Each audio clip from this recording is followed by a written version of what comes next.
नमस्कार। शब्दघोष के जन सरोकार में आपका स्वागत है। मैं मोहनलाल मोदी आज बात करूंगा खाद्य पदार्थों की और खाद्य पदार्थों में मिलावट की। हम सभी जानते हैं, आज हम सुबह उठने से लेकर रात को सोने तक कुछ भी खाते हैं, कुछ भी पीते हैं, तो हम मुतमईन नहीं हो सकते कि हम जो खा रहे हैं उसमें मिलावट नहीं है, क्योंकि मिलावट बिल्कुल अपने चरमोत्कर्ष को स्पर्श कर रही है। अब हम मामला देखें तो मसाले किस चीज़ में नहीं है, लेकिन मिलावट है। दूध और दूध के उत्पाद मिलावट है, आटा मिलावट है, तेल मिलावट है, तो बचा क्या?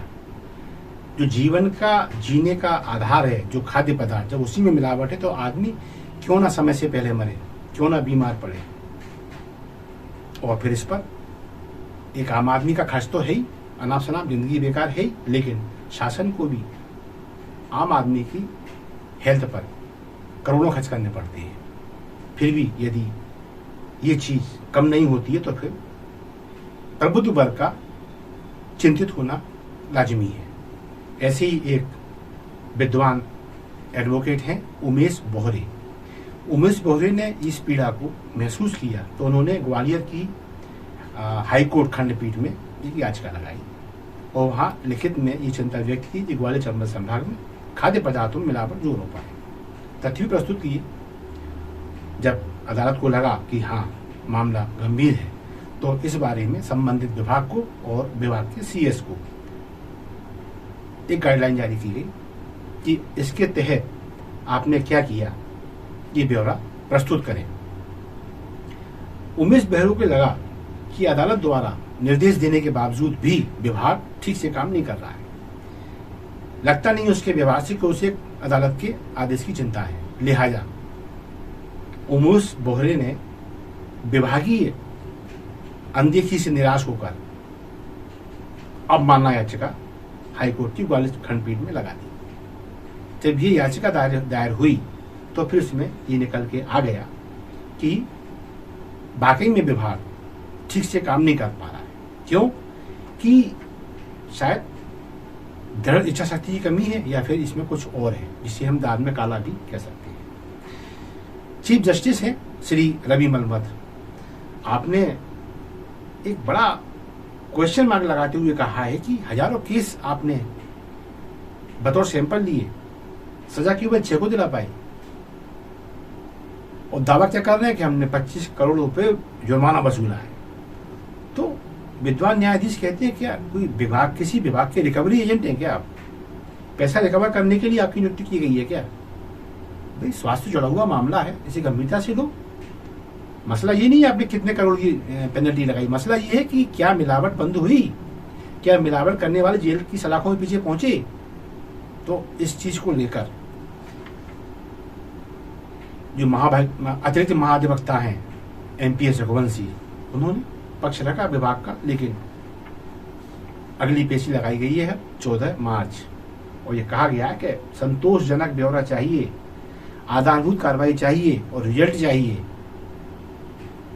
और इस तरह के आदेश पहले दिए जा चुके हैं, मीडिया में प्रमुखता से छापे गए हैं, लेकिन फिलहाल रिजल्ट वो नहीं है जो होना चाहिए। अब सवाल ये आता है कि ये याचिका क्यों लगी, तो मैं इसमें थोड़ा सा अपनी ओर से को जोड़ना चाहूंगा और वो ये है कि ग्वालियर चंबल संभाग अन्य मिलावटों के लिए कितना कुख्यात, कितना प्रख्यात है, इस बारे में चूंकि उमेश बोहरे हाईकोर्ट ग्वालियर की खंडपीठ में पैरवी भी करते हैं, वहाँ प्रैक्टिस भी करते हैं, तो भी ज़्यादा जानते होंगे। लेकिन जितना मुझे मालूम है और मैंने जितनी रिपोर्टें प्रकाशित की हैं मीडिया में, उसके हिसाब से मुझे पता है कि ग्वालियर चंबल संभाग में दूध और दूध के उत्पादों का एक बड़ा कारोबार है। इनमें नकली दूध बनाने वाले, नकली पनीर, नकली मावा और नकली घी बनाने वाले बड़े बड़े माफियाओं ने घुसपैठ बना ली है। मार्जिन ज़्यादा है, लागत कम है। लिहाजा आज की तारीख में ग्वालियर चंबल संभाग करोड़ों रुपए का दूध और दूध उत्पाद नकली पूरे भारत में सप्लाई कर रहा है। इसके लिए कुख्यात हो चुका है। ऐसा कोई महीना नहीं जाता जब कोई खबर ना छपती हो पकड़ा गया माल। लेकिन आश्चर्य होता है कि माल पकड़ा जाता है तो फिर माल बनाने वाला दूध क्यों बना रहता है। भाई एक बहुत अंडरस्टूड वाली बात है, जब आप माल पकड़ते हैं, सैंपल लेते हैं, सैंपल फेल होता है तो ये तो तय हो गया, सैंपल फेल हुआ। तो सैंपल किसका? फला का। फला को पकड़ा, क्यों भाई कहाँ से लिया? जब डंडे पड़ेंगे बताएगा कि साहब फला से लिया। उसको फला पकड़ो, तूने कहाँ से लिया? तो या तो उसने लिया तो नाम बताएगा मैंने वहां से लिया, या फिर वो खुद निर्माता है। लंबी चेन थोड़ी है कोई, इसमें ज्यादा होगा तो एक खरीदने वाला, एक बेचने वाला, और ज्यादा होगा बीच में बिचौलिया। बस 3 कड़ियां हैं। लेकिन संबंधित विभाग ईमानदारी से कार्रवाई करे तब है ना, नहीं करती। नतीजा हम आश्वस्त नहीं है कि हम जो मिठाई खा रहे हैं वो सही है क्या, हम जो रोटी खा रहे हैं उसका आटा ठीक है क्या, हम जो तेल इस्तेमाल कर रहे हैं उसमें पाम ऑयल मिला है कि नहीं मिला है, नाम सोयाबीन ऑयल का है। तो कुल मिलाकर दूध, छोटे छोटे बच्चे, दूध, जिन बच्चों को किसी कारण बस माँ का दूध उपलब्ध नहीं हो पाता, वो मवेशियों के दूध पे निर्भर रहते हैं। लेकिन वहां भी मिलावट, और मिलावट भी ऐसी नहीं है, इसमें कास्टिक सोडा, डिटर्जेंट, वो अनेक केमिकल, खाद, फर्टिलाइजर, क्या है ये? तो निश्चित ये मामला चिंताजनक है। और इस मामले में मैं तो यही कहूंगा, विद्वान न्यायाधीश महोदय से ये निवेदन करूंगा या अपील करूंगा, इसमें जितनी कड़ी कार्रवाई हो सके इन लोगों के खिलाफ होनी चाहिए, ताकि हम कम से कम मुतमईन ना हो, इतना तो कम से हम निश्चिंत हो जाएं कि हाँ हमारे खैर ख्वाह अब जागृत अवस्था में है।